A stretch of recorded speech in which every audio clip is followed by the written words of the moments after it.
Told my story? I don't know that I ever have. That I told my story? Like my life story? My story? Story about what? I've never told it out loud to anybody. My personal story? My life story? Maybe 5 years ago? My story? I don't know. I don't know what my story. My story about what? The only time you can think of is if you're talking with your kids. My personal story? It's been a very long time. I guess I never told my story ever, except for maybe you when we first met. I think everyone's stories matter because you learn from it. Absolutely, my story matters. I don't know, it's a hard question. Yeah, I think everyone's story matters. Yes, because everybody has something to say about our own lives and experiences. To those that I love, it does, I guess. Probably more than we realize it does. What I did, I don't think that really matters because I think that people should have their own stories. It always matters. My story definitely matters. I think it do. Because I mean, I've been through different things. I'm sure if I took the time to tell it, it would matter to somebody. Welcome. This is Everyday Grace TV, and I'm Mary Andrilli, and we're glad to have you with us. And I'm Jay Locklear. And on this first episode of Everyday Grace TV, we will be exploring the topic, why our stories matter. Thank you so much for watching. Jay, what was it that surprised you about that farmer's market video? The response to the very first question that you asked, when you said, when was the last time that you told your story? I'm not sure if people were responding to the time part of the question, trying to figure out when they last told their story, or if they were responding to the whole question about when was the last time they told their story, thinking about that part of it. But you could see on their faces, they were really having to process and really having to think about what their answer was going to be. Yeah. What about you? Two things I found really interesting. One is that there were folks of the 13 that we interviewed who had never told their story. And at the same time, even with folks who'd never told their story, all the folks seemed to really think that telling their story is important. So those are the things that I found interesting. It's interesting that I haven't told my story, but I think my story matters to somebody. Yep. Today we're going to have 3 guests on Everyday Grace TV. Our first guest is Laura Foley, who is minister with youth and their families at Pullen Memorial Baptist Church. She's also a bar server at Boylan Bridge Brew Pub. We'll also be joined by Keegan Dean Rushing, who is a hairstylist at Alter Ego Hair Salon and also an actor. And we are delighted to have Belton Joyner, who is a creative writer and self-proclaimed student of the Bible. As we go through this journey of Everyday Grace TV, we want you to be part of our conversation as well. So we invite you to follow us on Twitter at Everyday Grace TV and also visit our website, everydaygrace.tv.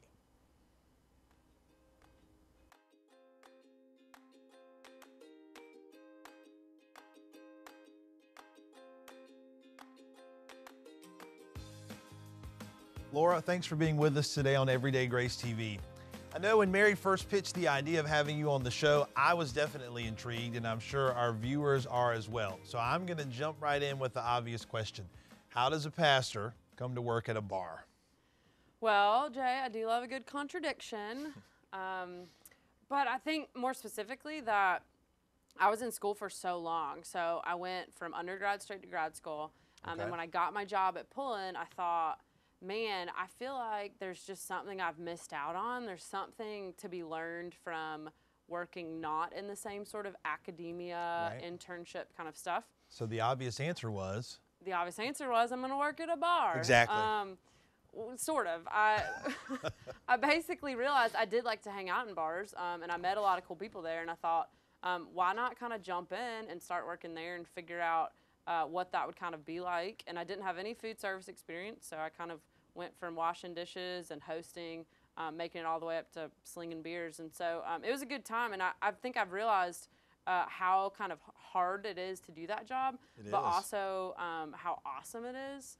And so it also gave me some kind of job experience, some variation on sort of what I felt like I could do or be in the world in a way. So, yep. Good. When we started the show, at the top of the show, we showed some footage that we shot at the farmer's market one day. And I want to ask your opinion. Mary and I talked about it a little bit.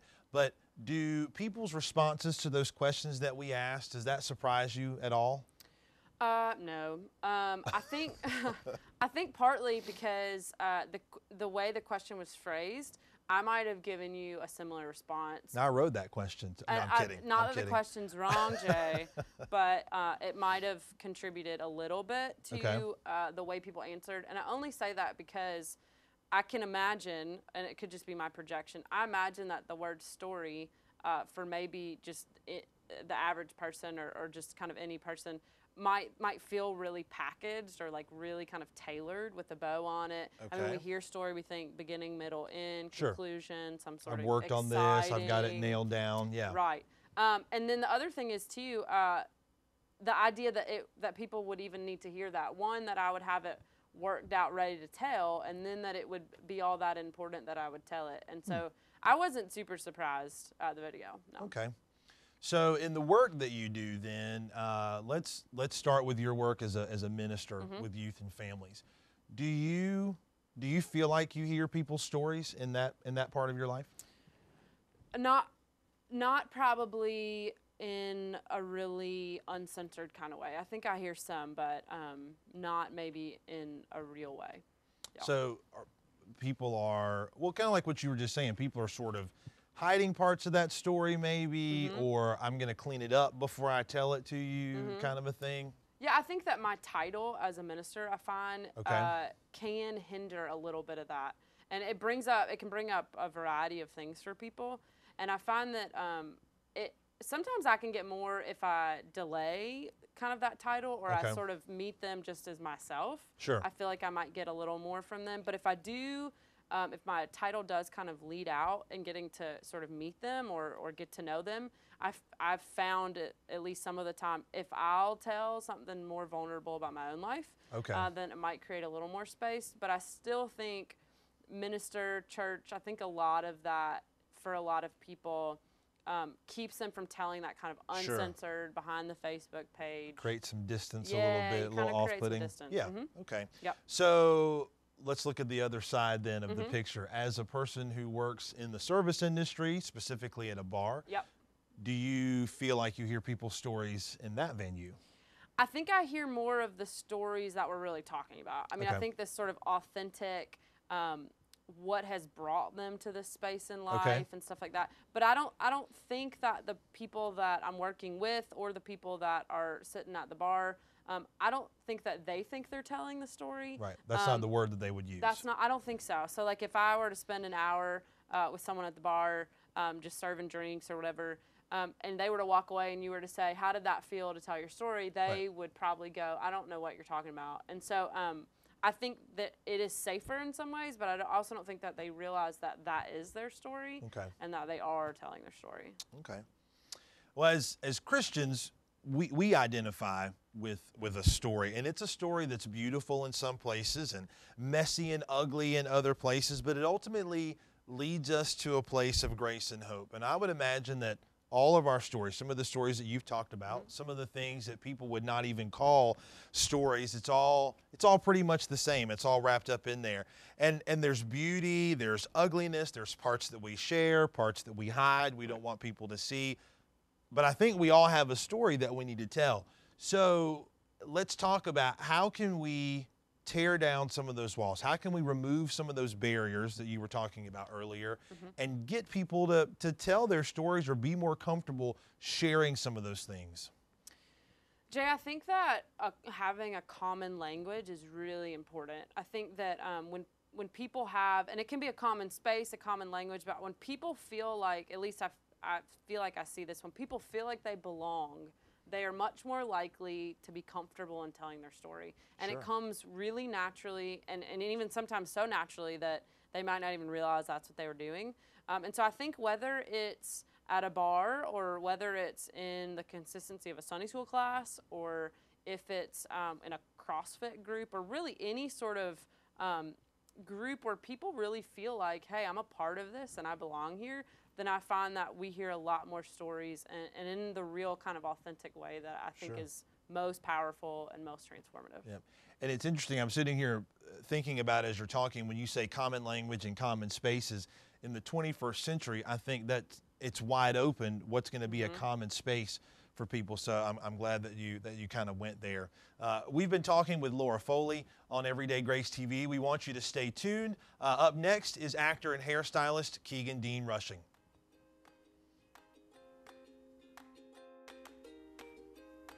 Keegan, welcome to Everyday Grace TV, where we're exploring why our stories matter. Thank you. So can you tell me, when was the last time that you told your story? Recently, I suppose, to my therapist maybe, who works at a vet hospital. Oh, really? Ironically, it's amazing where you find peace. Oh, absolutely. So do you think that our stories matter? I do. You know, our stories are our truths, and it's what helps us be relatable to one another and find connections between each other. Well, Keegan, you probably know as a hairdresser, there's a bit of mystique in the relationship that exists between a hairdresser and your clients that, you know, in our society. And I think that this mystique is perpetuated a little bit by commercials and by television programs. You know, we just saw a video produced by Clairol where Clairol promotes a line, "Only your hairdresser knows for sure."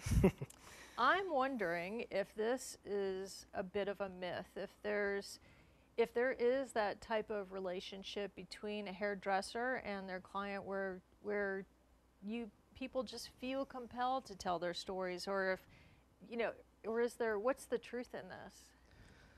I mean, absolutely. There's a lot of truth in that statement. So yes, I would say it is not a myth.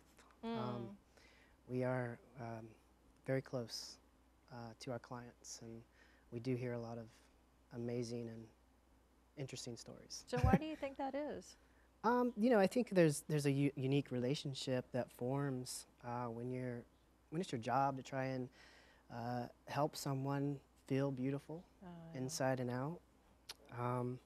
Sometimes we alter more than just their appearance. Sometimes we affect their judgments upon themselves. So, you know, people are trusting you to alter how they look, and that alone creates that arena for intimacy, you know, that trust of hearing and sharing.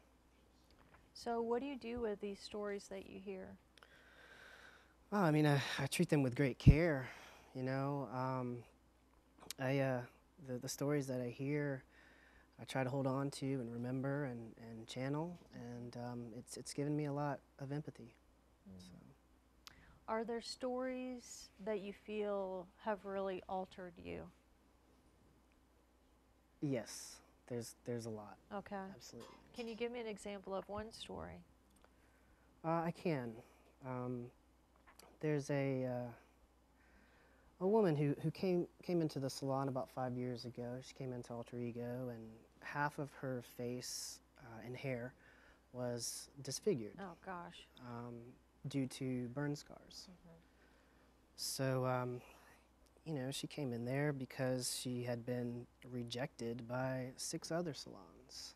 So this disappointed me in the industry, and I wanted to jump at the chance to try and change that for her and her experience. So. What did you do? Well, I took her back to my chair, and we talked about what she wanted, and you know what I could and could not do with her hair. Right.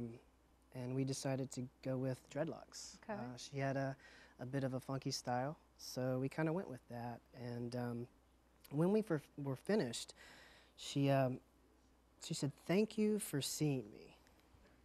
And those words that she said really struck me at many levels. But I realized then that my career was more than just doing hair. So it was about being present with another person and acting in conjunction with that person in the moment. So to truly see and want to understand one another. It's, you know, it's a reboot that we all need in this society. Yeah. So, you know. Did she, I hope you don't mind me asking, did she tell you the story about what led to her disfigurement? She did. It was a hard story to hear, but I bet. you know, she said that her boyfriend was mad at her one night and decided to throw gasoline on her and his lit cigarette in a match, and she was on fire. And as she's telling me the story, you know, it's what do you say, what do you do, and you just listen. And you know, what struck me again was her spirit, even in saying the story, was utterly unbroken. It was so contagious for me that I wanted to share her story with people, because she definitely moved me. So. Have you seen her since then? I have not. No, I would love to, but I haven't had the chance. So. Keegan, thank you for the many ways that you truly see people. My pleasure. Thanks for having me. Absolutely. Next up, we'll talk with Belton Joyner.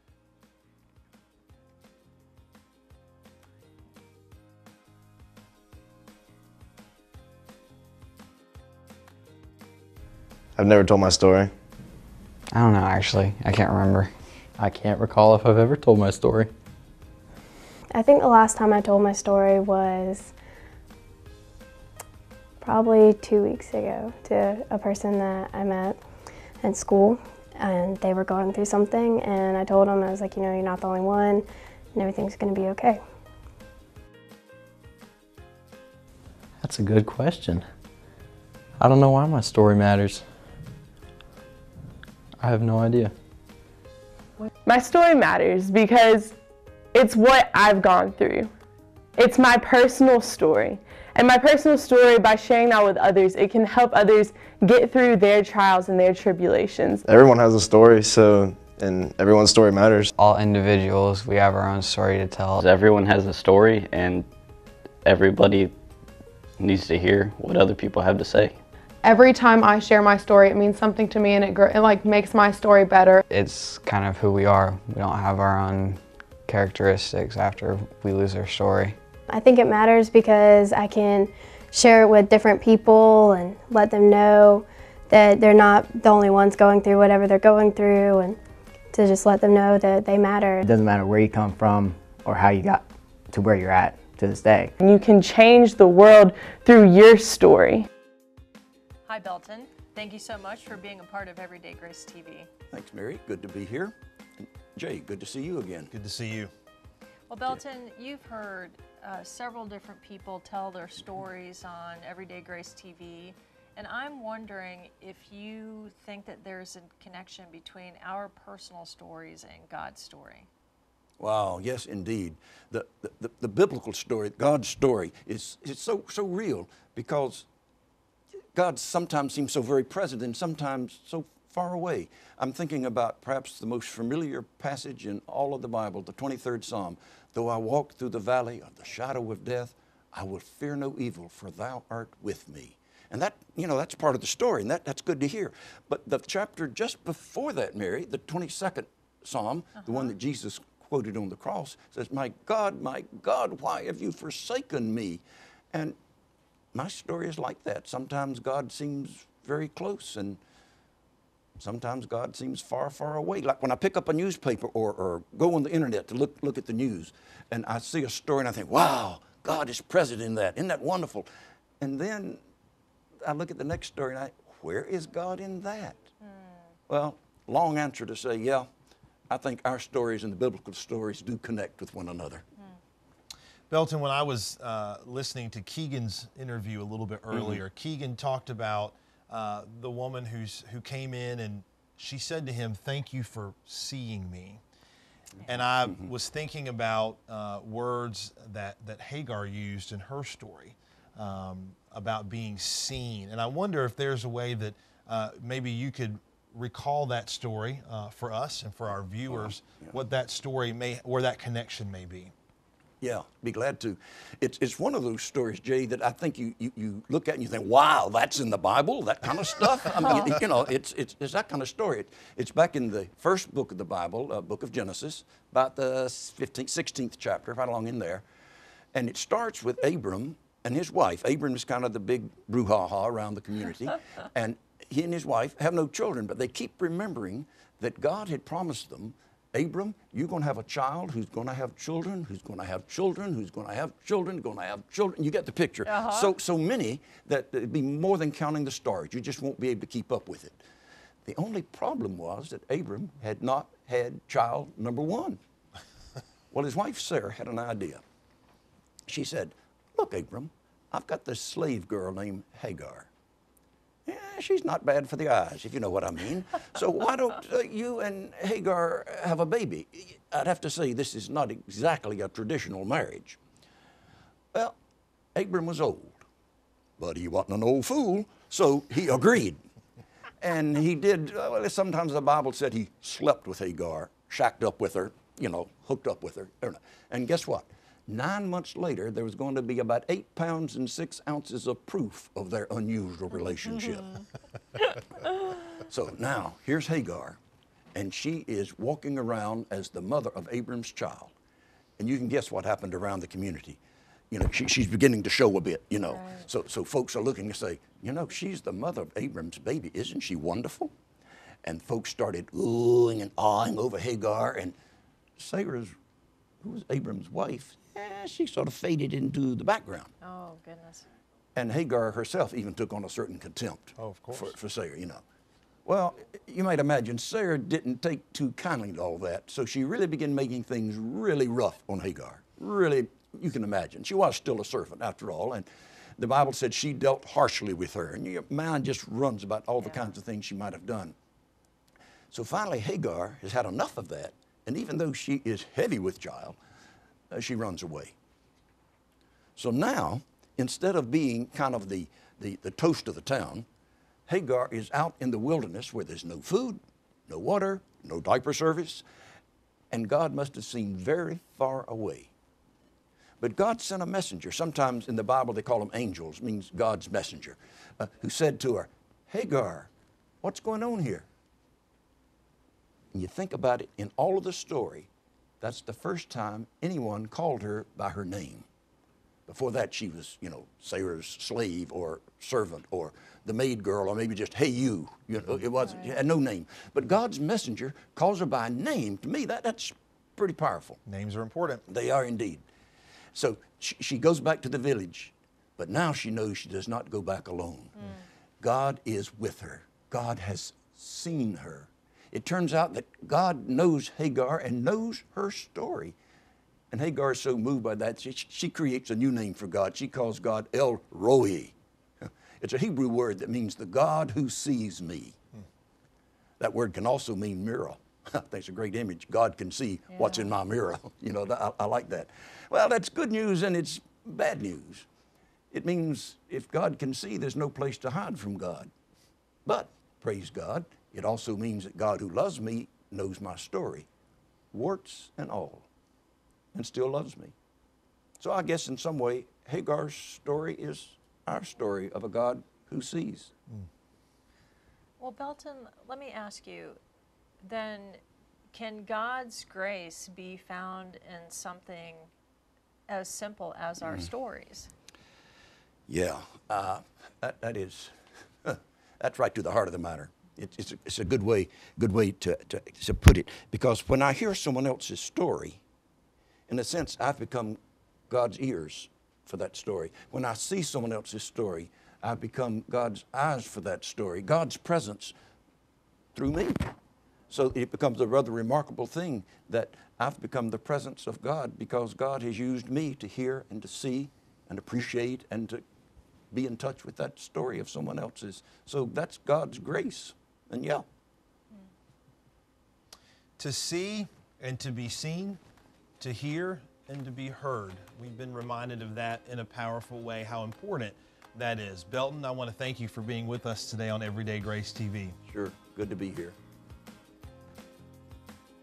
We're going to end today's episode with a new song called Tell Me the Story, performed by myself, Adam Seat, and Jimmy Creighton. Thank you so much for watching Everyday Grace TV.